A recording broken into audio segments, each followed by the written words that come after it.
الصلاۃ والسلام علیک یا سیدی یا رسول اللہ وعلی آلک و صحابک یا سیدی یا حبیب اللہ کما کم من عظیم القدر انکم من لم یصلی لا صلاۃ لہ ان کان رفضا حب آل محمد فلیشہد الثقلان انی رافض۔ تو میرے اساتذہ کرام اور ہم مکتب ساتھیوں، السلام علیکم ورحمۃ اللہ وبرکاتہ۔ ابھی میں نے 2 شعر پڑھے ہیں، اب انہی کی وضاحت ہوگی، کوئی زیادہ وقت نہیں لوں گا۔ ابھی یہ میرے اشعار ہی میرے موضوع کی طرف اشارہ کر رہے ہیں، فقط اشارہ ہی نہیں کر رہے بلکہ خود موضوع بن رہے ہیں۔ یہ کسی عام شخصیت نے اشعار نہیں پڑھے اور عام ہیں ہی نہیں، بلکہ حضرت امام شافعی سرکار رحمۃ اللہ تعالی علیہ نے پڑھے۔ یہ آپ جو کتابیں پڑھتے ہیں درس نظامی والے، آپ تو جانتے ہیں امام شافعی کیسی شخصیت ہیں، آپ تو فرمائیں سبحان اللہ۔ انہوں نے شعر پڑھا، اب اس کا ترجمہ یہ ہے کہ اہل بیت یا آل بیت ان کی شان کے بارے میں تو اور کیا کہے گا، ان کی فضیلت اور کیا ہے کہ جب تک بندہ نماز میں ان پر درود نہ پڑھے نماز ہوتی نہیں ہے۔ اور دوسرا شعر اس سے بڑا ہے، وہ فرماتے ہیں کہ اگر آل بیت سے محبت کرنا انکان رفتن حب آل محمد، آل بیت سے محبت کرنا یہ رافضیت ہے تو سن لو لوگو، تو پھر پہلا شیعہ میں ہوں۔ اللہ اکبر، کتنی بڑی بات کی، فرمایا ان سے محبت کرنا اگر شیعت ہے، بندہ شیعہ بن جاتا ہے تو پھر سن لو فلیشہد الثقلان، دونوں جہان گواہ ہو جائیں کہ انی رافض، میں شیعہ ہوں۔ تو اب انہی اشعار پہ میں بات کروں گا، یہی میرا موضوع ہے۔ حضرت امام حسین سرکار رحمۃ اللہ تعالی علیہ ان کی شان بیان کرنی ہے۔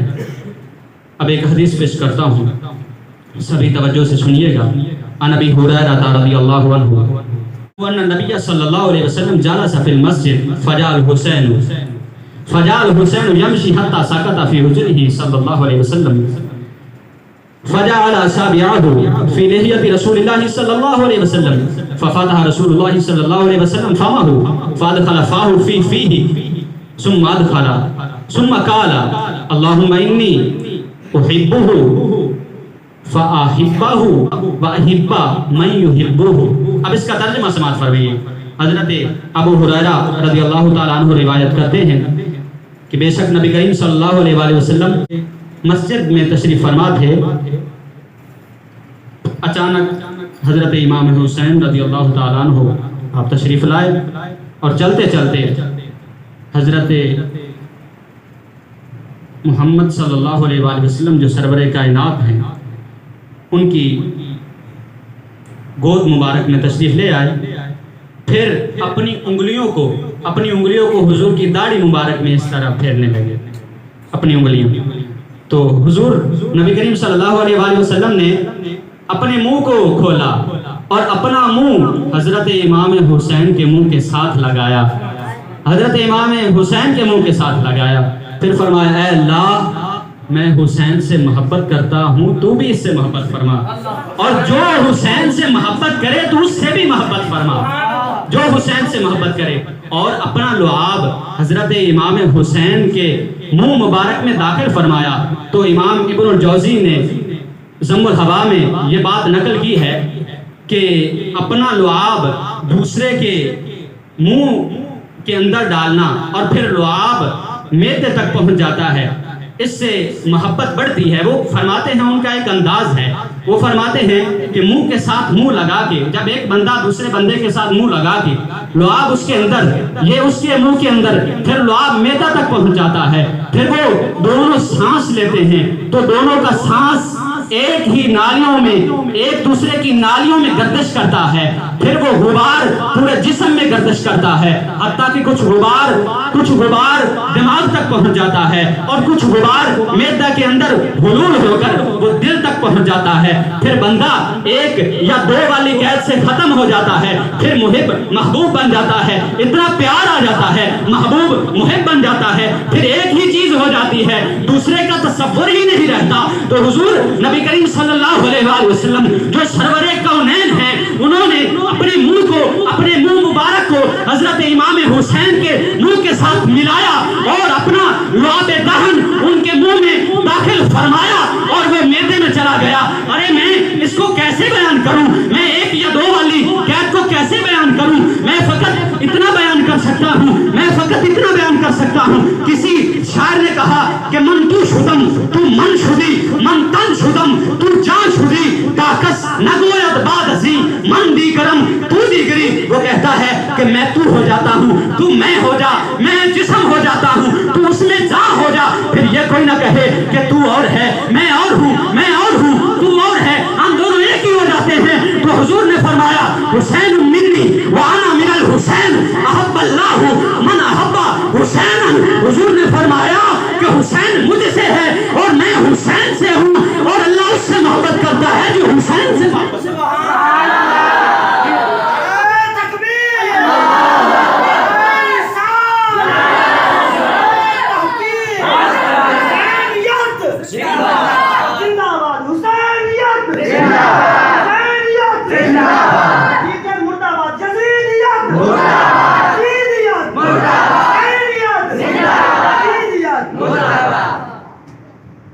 تو حضرت امام حسین رضی اللہ تعالیٰ عنہ، آپ کے کان میں پتہ ہے کس نے اذان دی؟ سرور کونین نے اذان دی۔ سبحان اللہ۔ آج کل ہمارے ہاں اگر کوئی بچہ پیدا ہو تو کہتے ہیں کسی عالم کو بلاؤ، کسی مفتی کو بلا۔ ارے سعادت کی بات ہے، وہ کان میں اذان دے رہے ہیں، کوئی کہتا ہے میرے کان میں کسی مفتی نے اذان دی۔ ارے شان تو دیکھو، جو اذان دے رہا ہے وہ سرور کونین ہے، جس کے کان میں اذان ہو رہی ہے وہ جنتی جوانوں کا سردار ہے۔ اور پھر حضور نے اذان دی ہوگی، حضور نے اذان دی تو حضور نے فرمایا حی علی الصلاۃ، حی علی الصلاۃ، نماز کی طرف آ۔ تو پھر امام حسین نے وہ بات اپنے ذہن میں بٹھا لی۔ ارے ہم کو تو تقریباً 10 سال تک پتہ ہی نہیں ہوتا کہ اذان ہوتی کیا ہے، اذان ہوتی کیا ہے، اور حضرت امام حسین کے کان میں اذان کہنے والے سرور کونین ہیں، وہ فرما رہے ہیں کہ نماز کی طرف آ۔ تو پھر امام حسین نماز کی طرف کیسے آئے؟ یہ بات اپنے ذہن میں مستحضر کر لی، اپنے ذہن میں یہ بات بٹھا لی، پھر کیسے آتے ہیں؟ پھر کربلا کا میدان ہے، امام حسین کو وہ بات یاد ہے کہ نانا جان نے کہا تھا آ نماز کی طرف۔ پھر کس طرح نماز کی طرف آئے کہ سر تن سے جدا ہو گیا ہے مگر نماز نہیں چھوڑی، نماز پڑھ رہے ہیں، قرآن پڑھ رہے ہیں۔ تو پھر میں ایک جملہ کہنا چاہتا ہوں، یہ جملہ کہنا بھیجانا ہوگا، آپ سب کان کھول کے سنیے کہ اذان دینے والا جو سرور کونین ہے، دنیا میں ایسا کوئی اذان دینے والا نہیں جس طرح سرور کونین نے اذان دی، دنیا میں ایسا کوئی نماز پڑھنے والا نہیں جس طرح حضرت امام حسین نے نماز پڑھی۔ سبحان اللہ۔ آپ جو درس نظامی والے ہیں آپ نہیں بولتے، آپ کو یہ بات سمجھ آ رہی ہے۔ اور میں آخری بات کہتا چلوں، آخری بات، حضرت عمر رضی اللہ تعالیٰ عنہ آپ ممبر پہ تشریف فرما ہیں، حضرت امام حسین، اس منقول امام حسن ہے، حضرت امام حسین تشریف لائے، فرمایا اے عمر یہ ممبر میرے باپ کا ہے، تو کیوں بیٹھا ہے؟ میرے نانا کا ممبر ہے۔ حضرت عمر رضی اللہ تعالیٰ عنہ آپ ممبر سے نیچے تشریف لاتے ہیں، فرماتے کیا ہیں؟ فقال صدقت واللہ انہو لمنبر ابیک ثم اخذہ واجلسہ فی حجرہ وبکا۔ حضرت عمر فرماتے ہیں اے امام حسین، اے حسین تو نے سچ کہا، میں قسم کھاتا ہوں کہ یہ ممبر آپ کے باپ کا ہے۔ پھر حضرت امام حسین کو لیا اور اپنی گود مبارک میں بٹھا لیا اور رونے لگے، زاروں قطار رونے لگے، کیونکہ وہ جانتے تھے کہ حسین کیا ہے، ان کو پتا تھا حسین کیا ہے۔ ان یزیدیوں کو کیا پتا کہ حسین کیا ہے، اور ان کو کیا پتا جو ان کا ماتم کرتے ہیں کہ حسین کیا ہے۔ وہ تو حضرت عمر سے پوچھئے کہ حسین کیا ہے، اور حضرت عمر خود نیچے تشریف لائے، ممبر سے نیچے اتر آئے اور چھوڑ دیا ممبر کے، ہاں تمہارے نانا کا ہے، میں کون ہوتا ہوں۔ وہ حضرت عمر جو سورج ان کو گرمی دے، تپش دے، پھر وہ سورج کو جلال کی نگاہ سے دیکھے، سورج بے نور ہو جائے، لوگ کہیں کہ یہ کیا ہو گیا، ایک ہنگامہ مچ جائے، اور پھر حضرت جبریل آئیں اور وہ کہیں یا رسول اللہ جب تک عمر دوبارہ سورج کو جمال سے نہیں دیکھے گا تو سورج اسی طرح بے نور رہے گا۔ پھر حضرت عمر سورج کو دیکھتے ہیں، اس طرح پیار سے تکتے ہیں تو سورج پھر نور روشن ہو جاتا ہے، پیار سے تکتے ہیں۔ وہ حضرت عمر جن کے سائے سے شیطان ڈرتا ہے، وہ حضرت عمر کی عورت کہتی ہے کہ آپ کے دور میں مجھ سے گھی کی ڈبیا زمین پہ گری اور زمین پی گئی، یہ کیسے ہوا؟ تو حضرت عمر جلال میں آتے ہیں، ایسے زمین کو ایڑی مارتے ہیں، فرماتے ہیں تجھے پتہ نہیں یہ حضرت عمر کا دور ہے، حضرت عمر کے دور میں تجھے یہ ہمت کیسے ہوئی؟ اس عورت کا جو گھی تھا وہ تو پی گئی، عورت فوراً گھی باہر اچھال دے۔